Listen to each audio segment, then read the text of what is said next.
నమస్తే, welcome to Pragathi media. నేను ఆదిత్య. ప్రేమికులకి ఇదొక షాకింగ్ న్యూస్ అనే చెప్పాలి. గుజరాత్ ప్రభుత్వం పెళ్లిళ్ల విషయంలో ఒక సంచలన నిర్ణయం తీసుకోబోతుంది. ఇకపై ప్రేమ వివాహాలు రిజిస్ట్రేషన్ జరగాలంటే తల్లిదండ్రుల సంతకం తప్పనిసరి అనే నిబంధనను తీసుకురావాలని సూచిస్తుంది. అసలు ఈ ప్రతిపాదన వెనుకున్నటువంటి కారణాలేంటి? రాజ్యాంగం దీని గురించి ఏం చెప్తుంది?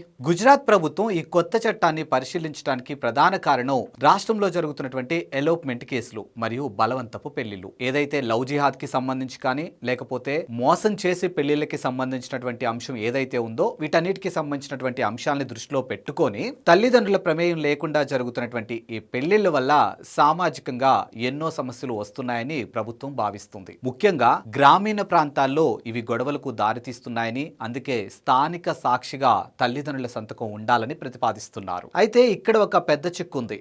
భారత రాజ్యాంగం ప్రకారం 18 ఏళ్లు నిన్నటువంటి ఏ వ్యక్తి అయినా తమకు నచ్చినటువంటి భాగస్వామిని ఎంచుకునే హక్కు కలిగి ఉంటారు. 2018లో supreme court Lakshmi versus state of Karnataka కేసులో స్పష్టంగా చెప్పింది. ఇక మేజర్ల పెళ్లిల్లో ఎవరి ప్రమేయం ఉండకూడదు, అది వారి వ్యక్తిగత స్వేచ్ఛ అని. ఒకవేళ గుజరాత్ ప్రభుత్వం ఈ నిబంధనను చట్టంగా మారిస్తే అది కోర్టులో నిలుస్తుందా అనేది ఇప్పుడు పెద్ద ప్రశ్నలా కనిపిస్తోంది. ఇక తల్లిదండ్రుల బాధ ఏంటంటే సోషల్ మీడియా ప్రభావంతో లేదా చిన్న వయసులో తీసుకునే తొందరపాటు నిర్ణయాల వల్ల పిల్లల జీవితాలు నాశనం అవుతున్నాయని, బాధ్యతారాహిత్యంగా తీసుకునే ఇటువంటి నిర్ణయాల వల్ల కుటుంబాలు విచ్ఛిన్నం అవుతున్నాయనేది వారి ఆందోళన. చట్టం ఎప్పుడు భావోద్వేగాల మీద కాకుండా హక్కుల మీదే ఆధారపడి ఉంటుంది. తల్లిదండ్రుల ఆవేదనను గౌరవిస్తూనే వ్యక్తిగత స్వేచ్ఛను ఎలా కాపాడాలి అనేది ప్రభుత్వానికి ఒక సవాల్గా మారింది. మరి ఈ విషయం పైన మీరేమంటారు?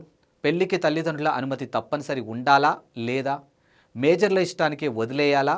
మీ అభిప్రాయాన్ని కింద కామెంట్ బాక్స్లో మాకు తెలియచేయండి. మరిన్ని అప్డేట్స్ కోసం చూస్తూనే ఉండండి ప్రగతి మీడియా.